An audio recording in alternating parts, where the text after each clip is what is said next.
तो आज पूरे सदन को किस रूप में आप देखिए, कल जब आज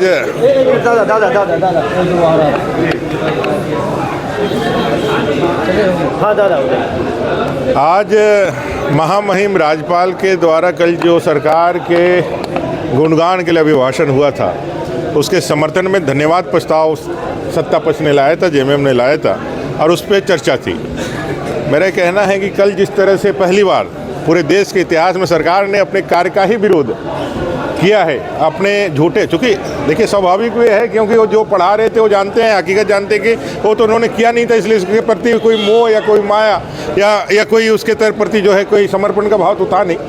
तो उन्होंने उसका विरोध कल किया था। राजभाषाओं के मर्यादाओं में उसको तार तार करने का उन्होंने काम किया। जिस तरह से अमर्यादित भाषाएँ निकाली गई, एक निर्व्यक्तिक व्यक्ति जो किसी भी प्रकार से कोई प्रतिक्रिया नहीं दे सकता है संवैधानिक मर्यादाओं के कारण, उनके ऊपर लगातार आरोप के ऊपर आरोप लगाए चलेते गए। तो मैं मानता हूं कि कुल मिलाकर के इस राज्य का दुर्भाग्य है कि सत्ता पक्ष वाले जो आज बैठे हैं पार्ट 2 बन करके, वो बड़े गर्व के साथ भ्रष्टाचार का महिमा मंडन करते हुए कहते हैं कि हम जो 4 साल के जो बलात्कार, दुष्कर्म, आदिवासियों के ज़मीनों की लूट, आदिवासी महिलाओं के साथ बलात्कार, ये दलितों के साथ बलात्कार, हत्याएं, ये सारी चीज़ों को हम कंटिन्यू में रखेंगे। इससे ज़्यादा दुर्भाग्यजनक क्या हो सकता है। और इस लिहाज से सरकार ने अपने जवाब के क्रम में हम लोगों ने कहा कि जो अमर्यादित भाषाएँ आप लोगों ने प्रयोग करी हैं, दलित आदिवासियों के प्रति इनकी घृणा जो साफ दिखाती है, जिस तरह से दीपिका पांडे जी ने जिस तरह से सदन के अंदर जिन भाषाओं का